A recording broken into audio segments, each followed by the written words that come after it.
जहाँ पर जिम की गाड़ी टकरा गई थी। उस गाड़ी के अंदर जाकर जिम एक एंटीना उठाता है। दरअसल जिम इस ड्रोन पर एंटीना लगाकर इसे ऊंचाई पर ले जाना चाहता है ताकि उन्हें रेडियो में वापस से सिग्नल मिल सके, जिससे ये उन लोगों से बात कर पाए और उन्हें यहाँ से बाहर जाने का रास्ता मिल सके। उधर बॉयड और क्रिस्टीन इस क्रेचर की बॉडी को काट कर देखना चाहते हैं कि इनके अंदर क्या है, पर कैनी को अब भी ये बहुत बुरा आइडिया लगता है। क्रिस्टीन इस क्रेचर को काटने लगती है, तभी इस क्रेचर में हरकत होने लगती है जिससे तीनों घबरा जाते हैं। पर ये हरकत उस क्रेचर के कोई नाजुक नस के दबने से हुई थी। अब कैनी ये नहीं करना चाहता। कैनी बोलता है हमें इसे जला देना चाहिए। वो वहाँ से बाहर चला जाता है और क्रिस्टीन भी उसके पीछे जाती है। क्रिस्टीन कैनी को समझाने की कोशिश करती है कि वो क्रेचर मर चुका है, लेकिन कैनी बहुत डरा होता है। उसे लग रहा होता है कि अगर वो ऐसा करेंगे तो कुछ भयानक हो सकता है, जिस पर कैनी बाहर ही रहने का फैसला करता है, जिसे सुनकर क्रिस्टीन को बुरा लगता है। फिर क्रिस्टीन वहाँ से चली जाती है। अब मारी क्रिस्टीन को ढूंढ रही होती है, तभी मारी देखती है कि उस कमरे से उस क्रेचर की बॉडी गायब है, जिससे मारी बहुत डर जाती है और वो ये बात बताने के लिए वहाँ से भागती है। मारी बॉयड से उस बॉडी के बारे में पूछती है, तभी उन्हें वो क्रेचर दिखता है जो कि वापस से जिंदा हो गया है। बॉयड उस पर गोलियां चलाता है पर कुछ भी फर्क नहीं पड़ता। वो क्रेचर अब उनके बहुत करीब आ गया है, पर तभी मारी उठ जाती है। ये बस मारी का एक बुरा सपना होता है। क्रिस्टीन ने इस क्रेचर की बॉडी को काटना शुरू कर दिया है, साथ ही बॉयड क्रिस्टीन की मदद कर रहा है। फिर कुछ देर बाद वहाँ पर कैनी भी इनकी मदद के लिए आ जाता है। क्रिस्टीन इस क्रेचर के ऑर्गन को देखती है जो कि हूबहू इंसानों की तरह ही होता है। क्रिस्टीन को इसे देखकर कुछ भी समझ नहीं आता, जिस कारण क्रिस्टीन गुस्से में उस क्रेचर के ऑर्गन पर अपने औजारों से मारने लगती है। तभी इन्हें इस क्रेचर के एक ऑर्गन से एक लिक्विड निकलता हुआ दिखता है। ये देखकर क्रिस्टीन की आंखों में चमक आ जाती है। अब इन्हें लगता है कि शायद अब ये कुछ कर पाएंगे और ये इस लिक्विड को एक बोतल में भर देते हैं। इधर कैनी अपनी माँ से बात कर रहा होता है, तभी वहाँ पर रखा फोन बजने लगता है, जिसे दोनों काफी हैरान होते हैं क्योंकि ये फोन तो काफी टाइम से बंद पड़ा था। कैनी डरते हुए फोन को उठाता है। उसमें एक बंदे की अजीब सी आवाज आ रही होती है जो कि कुछ चीजों को बार बार रिपीट कर रहा है, जिस कारण कैनी घबराते हुए फोन को रख देता है। जिसके तुरंत बाद उसे कुछ आवाज सुनाई देती है। ये आवाज कुछ कीड़ों की होती है जो कि उसके पास रखे एक बर्तन से आ रही है। साथ ही उसे वो म्यूजिक भी सुनाई देता है जो कि पहले बॉयड को सुनाई देता था। तभी उस बर्तन में से एक कीड़ा कैनी के हाथ पर काट लेता है, लेकिन ये कैनी का सिर्फ एक सपना होता है। पर कैनी के हाथ पर कीड़े का काटने का निशान मौजूद होता है। पर ये कैसे हो सकता है? कैनी तो बस एक सपना देख रहा था। अब जिम और रैन ड्रोन से एंटीना की तारों को जोड़ने लगते हैं। साथ ही एक दूसरे से इस जगह के बारे में बात कर रहे होते हैं। अब इन्होंने ड्रोन पर एंटीना लगा दिया है। रैन ड्रोन को उड़ाने लगता है, पर ड्रोन को ज्यादा ऊपर तक नहीं ले जा पाता, जिस कारण जिम थोड़ा निराश हो जाता है। इनका ये प्लान पूरी तरह असफल होता है। अब रैन को लगने लगता है कि बॉयड, डोना उन लोगों से मिले हुए हैं और ये सब एक तरीके का एक्सपेरिमेंट है जो यहाँ पर जानबूझकर फंसाए लोगों के साथ किया जा रहा है। पर जिम बोलता है कि ऐसा नहीं हो सकता क्योंकि पादरी मर चुका है और सारा के भाई का क्या, वो भी तो मर चुका है। तब रैन जिम से बहुत से सवाल करता है, जैसे कि क्या तुमने कभी उन दरिंदों को अपने आंखों से लोगों को मारते हुए देखा? जिस पर जिम मना करता है क्योंकि उसने अभी तक उन दरिंदों को अपने आंखों से नहीं देखा होता। असल में इस जगह का असर अब रैन पर होने लगा है। रैन बोलता है कि हो सकता है ये लोग नाटक कर रहे हो और सारा का भाई या पादरी कभी मरे ही ना हो। इधर जेड को पता लगता है कि तेबिता ने भी उन सिंबल्स को देखा था जब वो उस गुफा में फंस गई थी। तेबिता जेड को वहाँ पर लेकर जाती है। जेड इस गुफा में जाना चाहता है पर तेबिता जाने से मना कर देती है। तब जेड को समझ आता है कि गुफा में तो विक्टर भी गया था, जिसका मतलब है विक्टर ने जेड को सिंबल्स के बारे में सब कुछ नहीं बताया, जिस कारण जेड को बहुत गुस्सा आता है। जेड विक्टर को ढूंढते हुए टाइन के घर तक पहुँचता है जहाँ पर विक्टर ईथन के साथ होता है। जेड बहुत गुस्से में होता है। जेड विक्टर से जानना चाहता है कि आखिर उसने सिंबल्स के बारे में उसे सब कुछ क्यों नहीं बताया, पर विक्टर बिना कुछ कहे वहाँ से जाने लगता है, जिस कारण जेड विक्टर पर भड़क जाता है। जेड विक्टर से बोलता है क्या तुम्हें अपने घर नहीं जाना? ये सुनकर विक्टर बोलता है कि यही मेरा घर है और विक्टर वहाँ से चला जाता है। जेड को ऐसा देख तेबिता उस पर गुस्सा करने लगती है। उधर जिम और रैन सारा से मिलने जाते हैं। दरअसल ये सारा से कुछ सवाल करते हैं ताकि ये पता चल सके कि असल में यहाँ पर सच में कोई दरिंदे हैं भी या नहीं। सवाल जवाब करते हुए रैन सारा से पूछता है कि क्या उसका भाई नेथन अब भी जिंदा है। ये सुनकर सारा को बहुत अजीब लगता है, पर तभी वहाँ पर डोना आ जाती है। डोना जिम और रैन को वहाँ से जाने के लिए बोलती है। वहाँ से जाते हुए जिम प्लान बनाता है कि हम इन सभी पर नजर रखेंगे और पता लगाएंगे कि ये लोग अकेले होने पर क्या करते हैं। तेबिता विक्टर से मिलने आती है, साथ ही जेड के बर्ताव के लिए उससे माफी मांगती है। तेबिता जानना चाहती है कि आखिर उसने जेड को सिंबल्स के बारे में सब कुछ क्यों नहीं बताया, जिस पर विक्टर उन सिंबल्स के बारे में बात करते हुए डरने लगता है। उधर बॉयड और कैनी को उस कमरे से अजीब सी आवाज आने लगती है जहाँ पर क्रेचर की डेड बॉडी पड़ी थी। ये देखने के लिए बॉयड और कैनी उस कमरे की ओर जाने लगते हैं। दोनों धीरे धीरे आगे बढ़ रहे होते हैं। बॉयड कैनी को यहीं रुकने के लिए बोलता है, पर कैनी भी साथ में जाने लगता है। पास आकर बॉयड उस कमरे से आ रही आवाज को सुनने लगता है। बॉयड दरवाजा खोलकर अंदर जाता है। अंदर जाकर बॉयड देखता है कि उस बॉडी में कुछ हलचल हो रही है, जिसके बाद बॉयड उस बॉडी के पास जाता है और उसके ऊपर से कपड़े को हटाता है। वहाँ पर वही कीड़े होते हैं जिसे कैनी ने अपने सपने में देखा था। कैनी बॉयड को अपने सपने के बारे में बताता है, जिसके बाद इन्हें समझ आता है कि जो कुछ भी ये लोग सपने में देखते हैं वो चीजें असल दुनिया में भी इनके साथ हो सकती है। तभी डोना भी वहाँ पर आ जाती है। अब क्रेचर की बॉडी के बारे में डोना को पता चल जाता है। डोना बॉयड से बहस करने लगती है क्योंकि बॉयड ने डोना को इसके बारे में कुछ नहीं बताया था। तब बॉयड डोना से माफी मांगता है। डोना कहती है कि हमें उन कीड़ों को आग से जला देना चाहिए, पर अब बहुत देर हो चुकी है वो कीड़े यहाँ पर नहीं होते, जिसका मतलब है कि वो सभी कीड़े यहाँ से कहीं और चले गए हैं। जिसके बाद ये इस बॉडी को जलाने का तय करते हैं ताकि और कोई मुसीबत ना आ जाए, और वो इस क्रिएचर की बॉडी को एक चीज में डालते हैं और जंगल में ले जाकर जला देते हैं। उधर विक्टर तेबिता को अपनी माँ की पेंटिंग दिखाता है। दरअसल विक्टर की माँ अब इस दुनिया में नहीं है, जिस कारण विक्टर हमेशा अपने माँ की यादों में खोया रहता है। विक्टर बोलता है कि मेरी माँ ने मुझे आखिरी बार बस यही बोला था कि रात के वक्त कभी भी बाहर मत निकलना, चाहे कुछ भी हो जाए। तेबिता एक पेंटिंग को दिखाते हुए विक्टर से इसके बारे में पूछती है। दरअसल ये एक टावर की पेंटिंग है जहाँ पर विक्टर की माँ गई थी ताकि वहाँ पर फंसे बच्चों को बचा सके। अब बॉयड जंगल से वापस आता है, लेकिन शायद अब बहुत देर हो चुकी है। वो कीड़े हर जगह होते हैं। उन कीड़ों ने एक बंदे को बहुत बुरी तरह घायल कर दिया है और ये सब बॉयड देख रहा होता है। उधर रैन ने डोना को किडनैप करके एक पेड़ के नीचे बांध दिया है। जब जिम रैन से उसकी हरकत के बारे में पूछता है तो रैन बोलता है कि अब मेरे पास नया प्लान है जिससे हम सब कुछ पता लगा लेंगे, और इसकी रैगी बॉयड और कैनी को अंदर लेकर जाता है जहाँ पर रैगी की साथी की बड़ी दर्दनाक मौत हो जाती है। रैगी बताता है कि वो सो रही थी, फिर अचानक मुझे उसकी आवाज सुनाई दी। मैं देखने ऊपर आया तो देखा कि वो सपने में बार बार कुछ बोल रही थी। फिर अचानक उसका पूरा शरीर किसी गुब्बारे की तरह फूट गया। बॉयड जानना चाहता है कि वो नींद में क्या बोल रही थी। तब रैगी बताता है वो छूते हैं,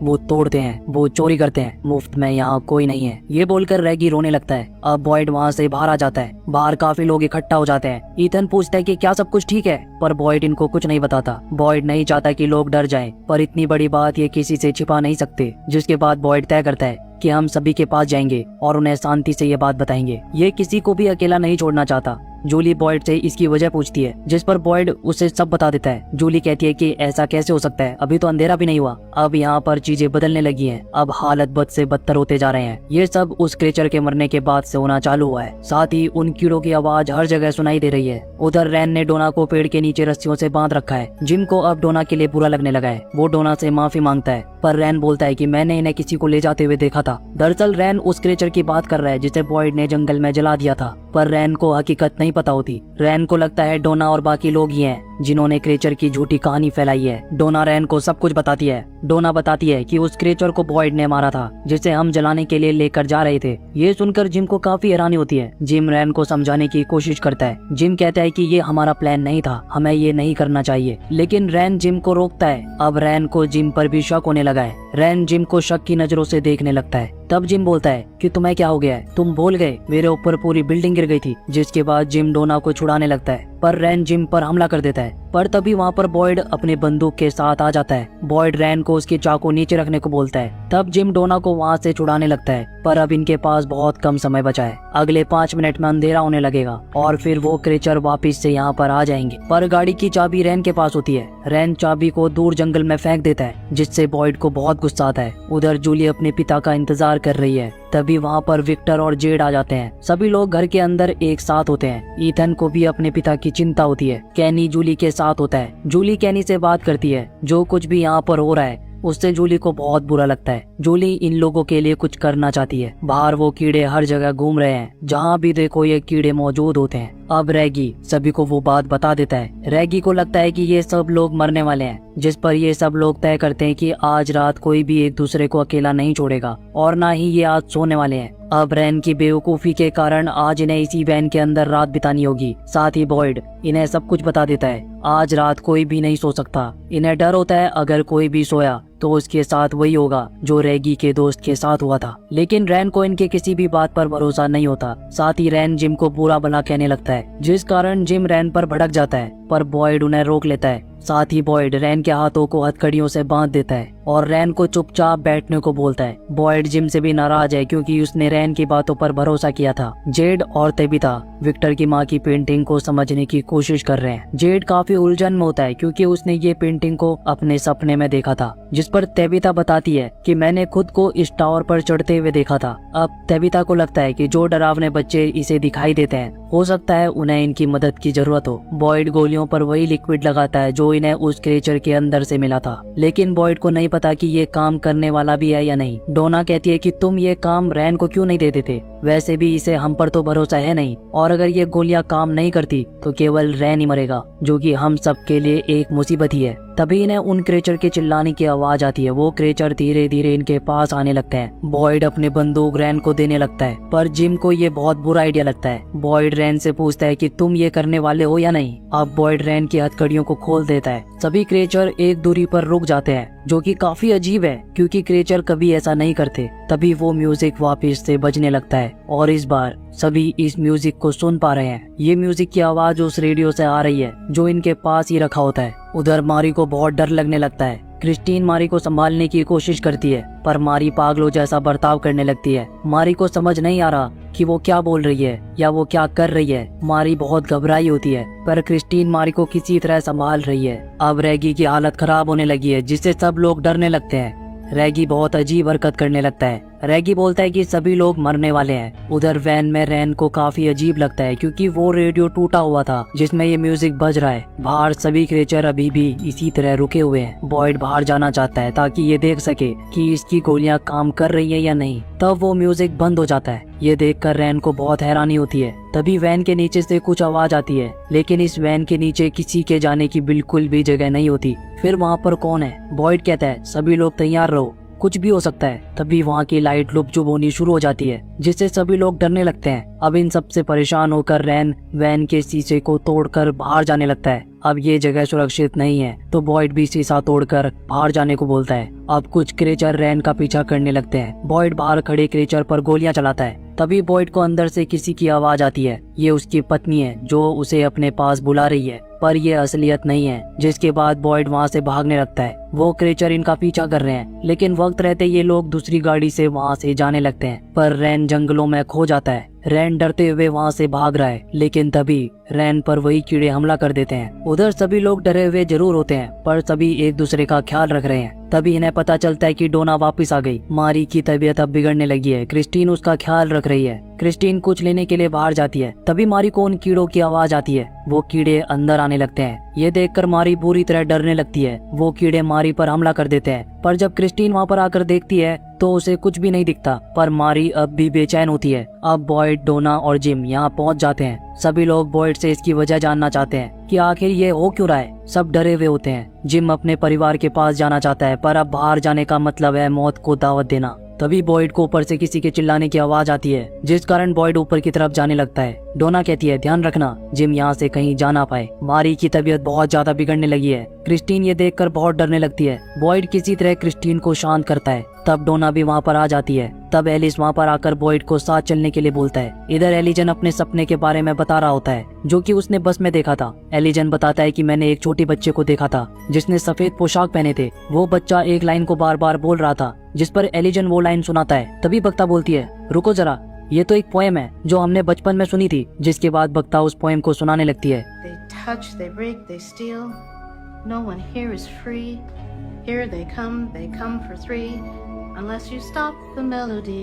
बॉयड इस पोएम को सुनकर सोच में पड़ जाता है। उधर तेबिता को लगने लगता है कि विक्टर की माँ सही थी, उन्हें इन बच्चों को बचाना है जो इसे बार बार दिखाई देते हैं। तभी जूली के चिल्लाने की आवाज सुन तेबिता वहाँ पर जाती है। जूली के साथ भी बिल्कुल वैसा ही होता है जैसा मारी के साथ हुआ। तेबिता जूली को संभालने की कोशिश कर रही है पर जूली बहुत तकलीफ में होती है। तब बॉयड जेड से मिलता है जिस पर जेड बोलता है कि दिक्कत ये है कि हमें इसके बारे में कुछ भी नहीं पता। ये बिल्कुल ऐसा ही है जैसे हमने किसी किताब को बीच में से पढ़ना शुरू किया हो। अब बॉयड सारा से बात करने के लिए चला जाता है। उधर डोना कुछ लोगों के साथ उसी जगह पर पहुंच जाती है जहाँ से पिछली रात ये भागे थे। तब इन्हें जंगल में रैन मिलता है। रैन अभी मरा नहीं है, ये बस बेहोश होता है। तब डोना इसे अपने साथ ले जाने को कहती है पर जैसे ही ये रैन को उठाने लगते हैं तभी रैन बहुत जोर से चिल्लाने लगता है। उसकी आंखों की पुतलियां पूरी तरह से सफेद पड़ गई हैं। उधर क्रिस्टीन जूली को चेक करती है पर वो ठीक होती है। लेकिन जैसे ही क्रिस्टीन जूली की आंखों को चेक करती है वैसे ही जूली भी रैन की तरह जोरों से चिल्लाने लगती है जिसे देखकर वहाँ पर खड़े सभी लोग घबरा जाते हैं। उधर मारी की हालत भी रैन और जूली की तरह ही होती है जिसे देखकर एलिस और फातिमा को कुछ समझ नहीं आता। अब सारा से मिलकर बॉयड सारा को सब कुछ बताने लगता है। बॉयड उस सफेद पोशाक वाले बच्चे के बारे में बात करता है जिसे सभी लोगों ने देखा होता है। साथ ही बॉयड उस पोएम के बारे में भी पूछता है पर सारा को इसके बारे में कुछ नहीं पता होता। तब बॉयड बोलता है कि यही मौका है जब तुम लोगों की मदद कर सकती हो।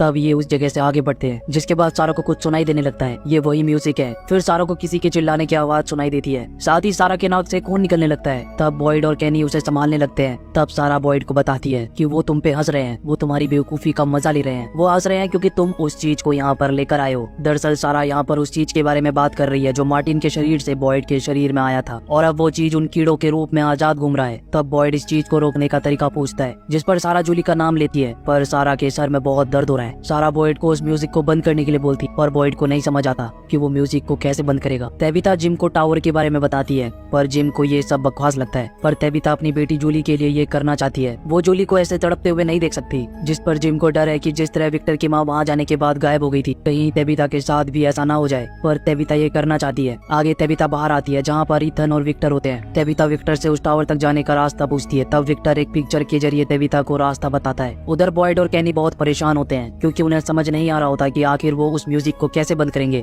अब बॉयड वापस से टाउन जाने के लिए बोलता है क्योंकि ये चीजें अब इनके बस से बाहर जाने लगी। रेगी और एलिस एक दूसरे से बात कर रहे होते हैं जहाँ पर रेगी को लगने लगा है कि सब कुछ खत्म होने वाला है, जिसके बाद रेगी वहाँ से चला जाता है। एलिस फातिमा से मिलता है। फातिमा एलिस से शादी करना चाहती, जिस पर एलिस मान जाता है। जेड अब भी उन सिंबल्स को समझने की कोशिश कर रहा है। अब हमें दिखाया जाता है कि रेगी एक बंदे को मार देता है, साथ ही अलमारी पर रखी बंदूक को लेकर वहाँ से चला जाता है। जेड अब जंगल में जाता है जहाँ पर वो गुफा है जहाँ पर तेबिता ने उन सिंबल्स को देखा था। अब जेड ने रस्सी के एक हिस्से को पेड़ से बांधकर दूसरा हिस्सा खुद पकड़कर उस गुफा में चला जाता है। जेड धीरे धीरे आगे बढ़ने लगता है, पर जेड को बहुत डर भी लग रहा है, पर खुद को संभालते हुए किसी तरह जेड आगे बढ़ता है। उधर बॉयड चर्च में होता है। बॉयड को भी लगने लगा है कि कोई इन पर एक्सपेरिमेंट कर रहा है और जो कोई भी इन्हें देख रहा है बॉयड उसे कोसने लगता है। तब वहाँ पर डोना आती है। डोना बॉयड को समझाने की कोशिश करती। तब बॉयड कहता है कि वो जो कुछ भी है वो हम लोगों के सोने का इंतजार कर रहा है। जब हम सो जाएंगे तो हमारा हाल भी उस लड़की की तरह ही होगा। बॉयड डोना को म्यूजिक बॉक्स के बारे में भी बताता है। तब डोना बॉयड को उसकी बेटे एलिस की शादी के बारे में बताती, जिसके बाद डोना वहाँ से चली जाती। जेड अब उस गुफा में बहुत अंदर आ चुका है। तभी उसे उन बच्चों की आवाज आती है जो तेबिता को दिखाई देते थे। वहाँ पर वो डरावने बच्चे लेटे हुए कुछ बोल रहे हैं, साथ ही ऊपर की तरफ देख रहे हैं, जिसे देख कर जेड भी उधर देखता है। तब जेड को वही सिंबल्स दिखाई देते हैं जिसे वो काफी लंबे समय से समझने की कोशिश कर रहा है। ये देखकर जेड काफी हैरान होता है, लेकिन अब ये डरावने बच्चे वहाँ से गायब हो चुके। साथ ही वो सिंबल भी वहाँ पर मौजूद नहीं होता। विक्टर तेबिता को उस पेड़ की तरफ लेकर जाने लगा, पर विक्टर को रास्ता अच्छे से याद नहीं आता। तभी उन्हें बोतल की आवाज आती। अब किसी तरह वो दोनों उस पेड़ के पास पहुंच जाते। विक्टर तेबिता को उस पेड़ के बारे में बताता है। ये पेड़ तुम्हें उस टावर तक लेकर जाएगा। साथ ही विक्टर तेबिता को अपना बैग भी देता है। अब तेबिता उस पेड़ के अंदर चली जाती। तेबिता एक जंगल में पहुंच जाती है जहाँ पर वो टावर मौजूद होता है। तेबिता उस टावर की तरफ जाने लगती है। अब एलिस और फातिमा की शादी होने लगती है। वहाँ पर बॉयड भी मौजूद होता है। दोनों की शादी होने के बाद बॉयड वहाँ से चला जाता है। बॉयड एक ट्रक से कुछ लेकर जाता है। तभी वहाँ पर रेगी आ जाता है जो कि बॉयड को गोली मार देता है, जिसके बाद बॉयड रेगी पर भी गोलियां चला देता है। जो गोली बॉयड को लगी थी वो जानलेवा नहीं होती, पर बॉयड को बहुत दर्द होता है, उसका खून भी बह रहा है। जिसके बाद बॉयड उस चीज को लेकर वापस उस जंगल में आता है जहाँ पर ये पहले थे। बॉयड लाइटर से जैसे ही उस चीज को जलाता है वो वापस से उसी जगह पर पहुंच जाता है जहाँ पर ये मार्टिन से मिला था। बॉयड देखता है कि वहाँ पर रैन, जूली और मारी को बंदी बनाकर रखा हुआ है। बॉयड को वहाँ पर वो म्यूजिक बॉक्स भी दिखाई देता है जिससे वो म्यूजिक बजता था। बॉयड उस म्यूजिक बॉक्स को तोड़ने ही वाला होता है। तभी उसे पीछे से किसी की आवाज आती जो कि उसकी पत्नी है, जो कि बॉयड से उसे तोड़ने को मना करती है। साथ ही ये भी बोलती है कि आज नहीं तो कल सब कुछ खत्म हो जाएगा। वो बॉयड को काफी रोकने की कोशिश करती, साथ ही बोलती है कि तुम्हारे ऐसा करने से सभी लोग मुसीबत में पड़ जाएंगे, जिसके बाद सब मारे जाएंगे। बॉयड उसकी बातों को बहुत ध्यान से सुन रहा है और तभी वो तीनों चिल्लाने लगते हैं। साथ ही हमें दिखाया जाता है कि ये तीनों गुफा में बॉयड के सामने तो मौजूद होते ही हैं, पर उधर टाउन में भी ये तीनों मौजूद होते हैं और सभी चिल्ला रहे हैं, लेकिन बॉयड किसी तरह खुद को संभालता है। तब इसकी पत्नी बताती है कि तुम लोगों की उम्मीद ही इस जंगल को ताकत दी थी, ना कि तुम लोगों का डर। बॉयड उन तीनों की तरफ देखता है जो कि बहुत ज्यादा तकलीफ में होते हैं। बॉयड से ये देखा नहीं जाता। साथ ही इसकी पत्नी ने इन लोगों को इनके हाल पर छोड़ने को बोल, लेकिन बॉयड उसकी बात नहीं सुनता और वो उस म्यूजिक बॉक्स को तोड़ देता है। म्यूजिक बॉक्स के टूटते ही उन तीनों की चिल्लाने की आवाज गायब हो जाती। उधर जूली को होश आ जाता है। मारी भी अब ठीक हो जाती है और रैन की आंखें अब वापस से ठीक हो जाती। ये देखकर सभी लोग बहुत खुश हो जाते। अब बॉयड भी उस गुफा से बाहर आ जाता है, साथ ही चिल्लाते हुए कहता है कि तुम मुझे तोड़ नहीं सकते। उधर तेबिता धीरे धीरे उस टावर पर चढ़ने लगी है। उसे किसी की आवाज आती। तेबिता डरते हुए धीरे धीरे ऊपर की तरफ चढ़ रही होती है। ऊपर पहुंचकर तेबिता उसी सफेद पोशाक वाले बच्चे को देखती है जो कि तेबिता को देखकर बोलता है कि यहाँ से निकलने का बस एक ही रास्ता है। जिसके बाद वो तेबिता को वहाँ से धक्का दे देता है और कुछ समय बाद हमें तेबिता को एक हॉस्पिटल में दिखाया जाता है जहाँ पर उसका इलाज चल रहा है। तेबिता को होश आता है। वो आसपास देखती है। तब उसे पता चलता है कि 3 दिन पहले उसे यहाँ पर कुछ लोग लेकर आए थे जब वो एक जंगल में घायल पड़ी थी। अब तेबिता बाहर देखती है और इसी के साथ ये एपिसोड और सीजन खत्म हो जाता है। तो क्या यही इस सीरीज का अंत था या फिर अभी बहुत सी राज खुलने बाकी? क्या ये सब कुछ तेबिता का एक सपना था जिसे वो देख रही थी?